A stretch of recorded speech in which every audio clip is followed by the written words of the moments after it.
Share बाजार में जबरदस्त गिरावट। सेंसेक्स 1163 पॉइंट टूटकर 57,000 के नीचे। निवेशकों को 5 लाख करोड़ का घाटा।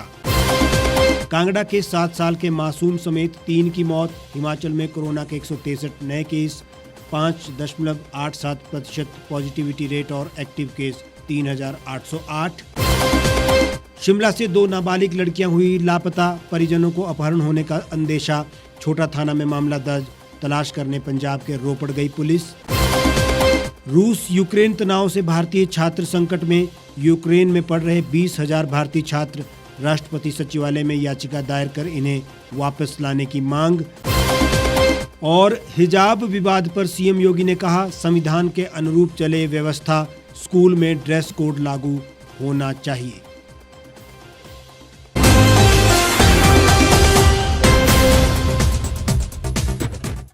नमस्कार, स्वागत है आपका the Reap Times news channel में। आपके साथ मैं हेमराज चौहान। अब खबरें विस्तार से।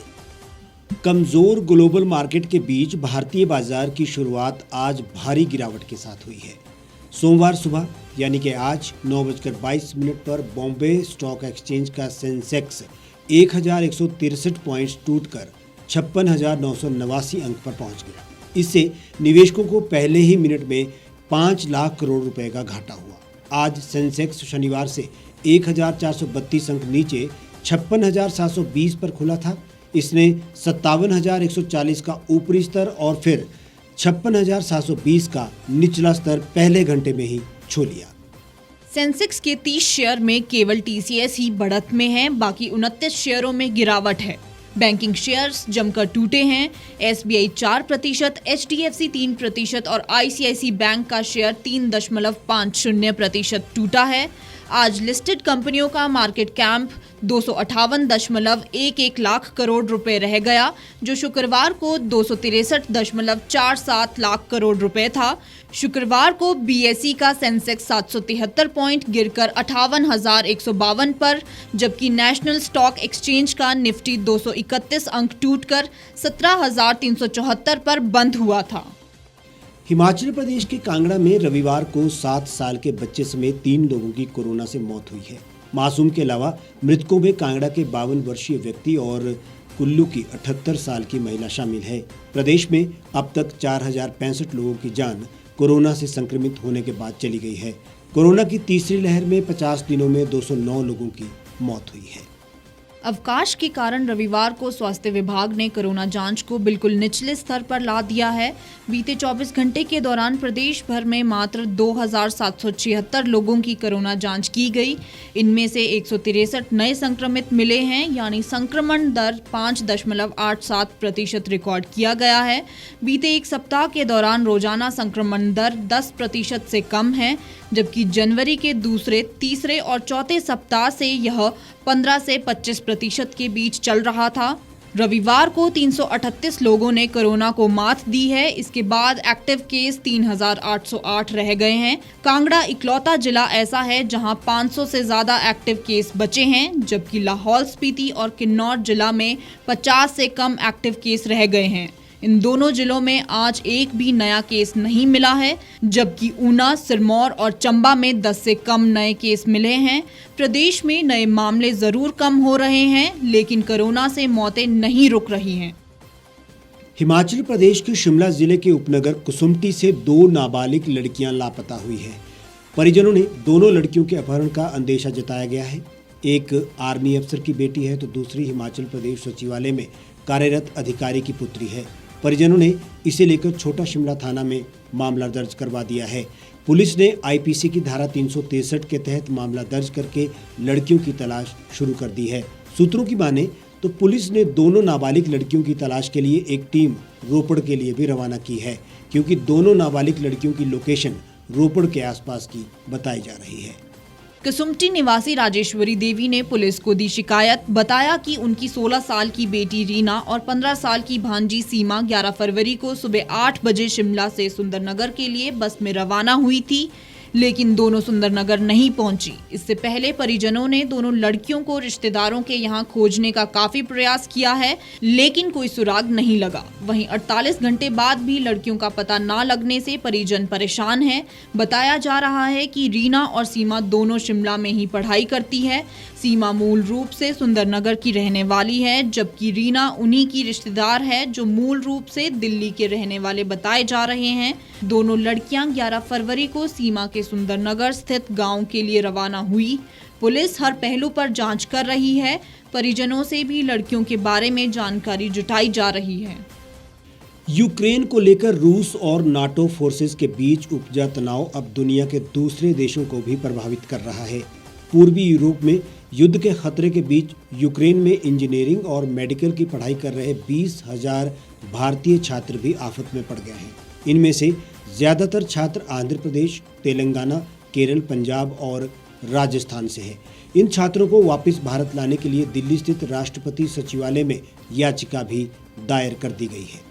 राजस्थान के कांग्रेस नेता चरमेश शर्मा की तरफ से दायर याचिका में कहा गया, पूरे देश से 18 से 20 हजार भारतीय स्टूडेंट्स यूक्रेन की अलग अलग यूनिवर्सिटीज में पढ़ाई के लिए गए हैं। भारत सरकार की तरफ से अभी तक इनके जीवन से जुड़े हुए इस गंभीर मसले पर कोई कार्यवाही नहीं की गई है। राजस्थान के लगभग 1000 छात्र यूक्रेन में मौजूद हैं।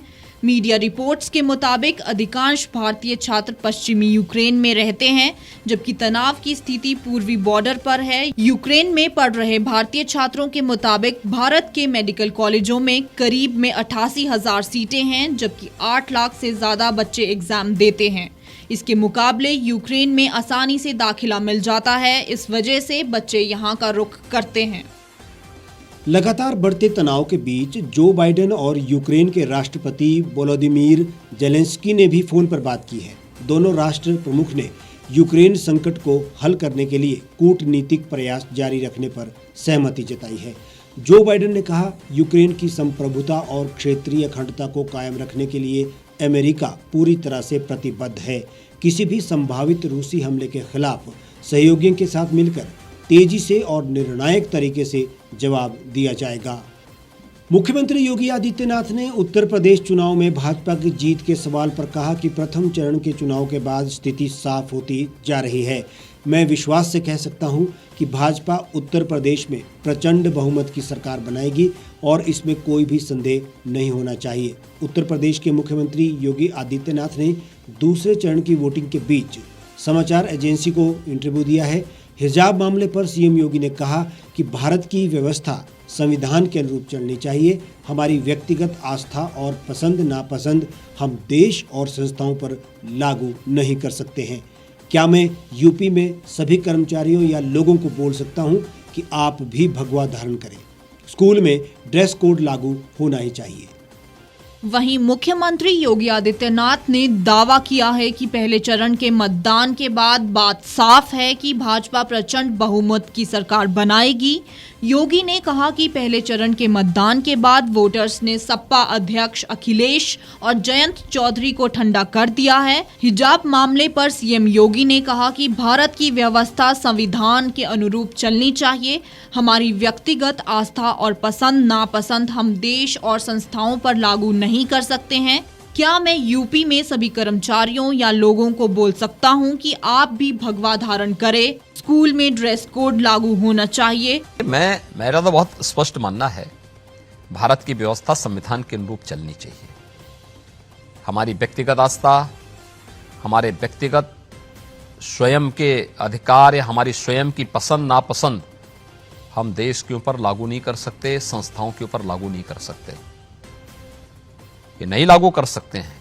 क्या मैं उत्तर प्रदेश के अंदर सभी कर्मचारियों को या सभी लोगों को ये बोल सकता हूं कि आप भी भगवा धारण करें?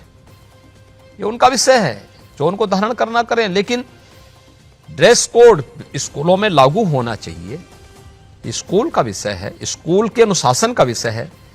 आर्मी में कोई ये कहेगा कि हम लोग जो है अपने अनुसार चलेंगे, फोर्स में कोई इस प्रकार की बात करेगा? कहां अनुशासन रह पाएगा? व्यक्तिगत आस्था आपकी अपनी जगह होगी, लेकिन जब संस्थाओं की बात होगी तो संस्था के नियम कानून को हमें मानना होगा। देश की व्यवस्था होगी, देश के संविधान को मानना होगा। उत्तर प्रदेश चुनाव में भाजपा की जीत के सवाल पर सीएम योगी ने कहा कि प्रथम चरण के चुनाव के बाद स्थिति साफ होती जा रही है। मैं विश्वास के साथ कह सकता हूं कि भाजपा उत्तर प्रदेश में प्रचंड बहुमत की सरकार बनाएगी और इसमें कोई संदेह नहीं होना चाहिए। मुख्यमंत्री योगी आदित्यनाथ ने कहा कि प्रधानमंत्री नरेंद्र मोदी ने भारतीय राजनीति के एजेंडा को बदला है। पहले जाति, मत, मजहब और परिवार के इर्द गिर्द बनी भारत की राजनीतिक व्यवस्था में आज विश्वास, सुशासन, गांव, गरीब, किसान, नौजवान और महिलाएं चर्चा का विषय है। सीएम योगी ने कहा कि नए भारत में विकास सबका होगा, लेकिन तुष्टीकरण किसी का नहीं। सरकार सबका साथ, सबका विकास की भावना के साथ कार्य कर रही है। नया भारत संविधान के अनुरूप चलेगा, शरीयत के अनुरूप नहीं। मैं स्पष्टता से कह सकता हूं कि गजवाए हिंद का सपना कयामत के दिन तक भी साकार नहीं होगा। हमारे आज के इस बुलेटिन में फिलहाल इतना ही। आप देश और दुनिया की तमाम खबरों के लिए हमारे साथ बने रहिए और देखते रहिए द रीप टाइम्स।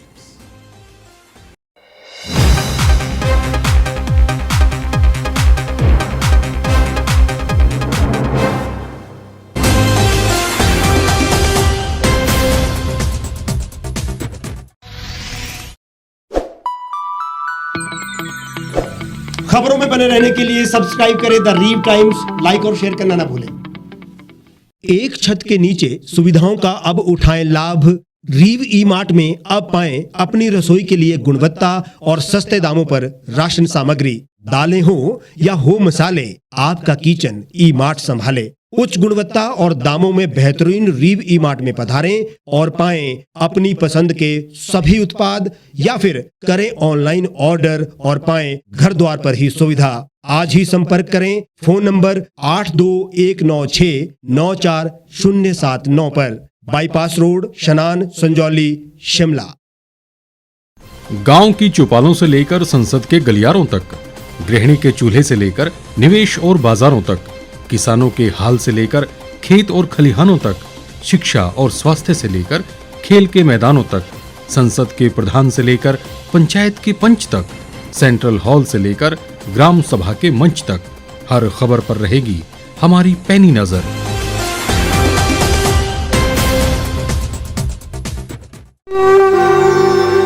भारतवर्ष, जिसे आप दशकों से सुनते आए हैं कि सोने की चिड़िया थी। इसके पंख पहले मुगलों ने कुतरे, फिर अंग्रेजों ने, और आज राजनीतिक प्राणी कोई कोर कसर नहीं छोड़ रहे। आज भी लगभग 25 करोड़ लोग रात को भूखे सोते हैं। करीब 2 करोड़ लोगों के पास घर नहीं है। भ्रष्टाचार में हमारा 176 देशों में 80 नंबर आता है। औसतन 100 महिलाओं के साथ हर दिन ज्यादतियां होती है और ना जाने क्या क्या। देश की संसद से कुछ ही दूरी पर चादर लपेटे सैकड़ों लोग सुबह नील गगन के नीचे सोए हुए मिलते हैं। क्या आप एक ऐसे भारत की परिकल्पना नहीं करना चाहेंगे जहां कुछ ऐसा किया जाए कि 1 वर्ष के भीतर देश में कोई भिखारी या लाचार भी आश्रयहीन न रहे? लोगों को सभी सरकारी सेवाएं घर द्वार पर ही प्रदान की जाएं, ताकि दफ्तर या कर्मचारी के चक्कर ना काटने पड़े। भ्रष्टाचार जड़ से समाप्त हो जाएगा। सेवा प्रदाताओं की पब्लिक रेटिंग यानी जनाकलन और तकनीक द्वारा अपराधों का शून्यकरण किया जाए। स्वास्थ्य और आधारभूत शिक्षा सभी के लिए समान गुणवत्ता के साथ निशुल्क प्राप्त हो, और भी बहुत कुछ। यदि आप इस पवित्र राष्ट्र निर्माण यज्ञ का हिस्सा बनना चाहते हैं तो आज ही राष्ट्रीय लोक नीति पार्टी से जुड़ें। अब देश राजनीति से नहीं, लोक नीति से चलेगा। विजिट करें वेबसाइट राष्ट्रीयलोकनीति.org।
लेटेस्ट खबरों के लिए आप यूं ही देखते रहिए the Reap Times. Like, share और सब्सक्राइब करना ना भूलें।